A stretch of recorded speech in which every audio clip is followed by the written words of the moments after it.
So what are onboarding emails and why are they so popular, right? So we all know what onboarding emails are, right? They're the emails you receive when you sign up for an app. But when done right, onboarding emails get you to use the app, right? They help you see that it's a solution that you've been looking for, and they will make your life easy if you just start using their app because it will solve your problem. The reason they're so popular is because they're often considered the most important emails a SaaS company needs to send, right? And they're not technically wrong.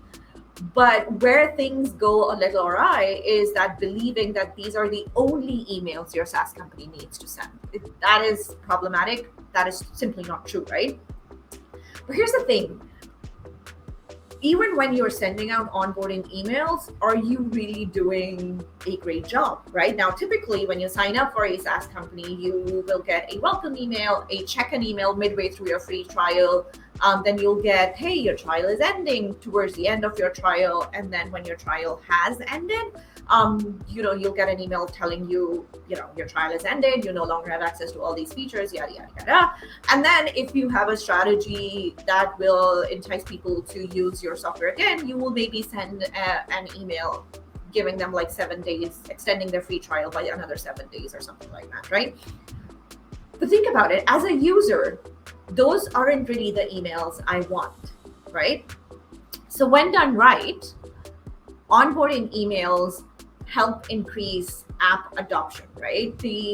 You get emails that tell you about the features most relevant to you as a user. They will solve your problem and they will make your life easier, which is great, which is the entire purpose of an onboarding email.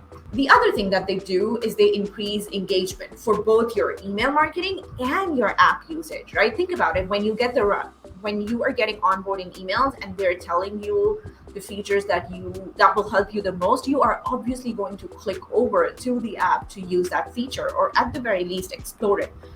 So you increase the email engagement by clicking through, and then you go in the app and you use the app, which increases the engagement for the app. And then finally, onboarding emails can also help reduce churn. And the reason I say when done right is because I have worked with enough SaaS companies to know that they created their onboarding emails for the sake of creating onboarding emails. But like, as soon as that was over, soon after, their users were churning, right? And so my onboarding philosophy is to onboard users with long-term user retention in mind. So make sure that however you're onboarding your users, you have long-term retention in mind, so that it's not like as soon as the onboarding ends and they forget about you and they stop using your app,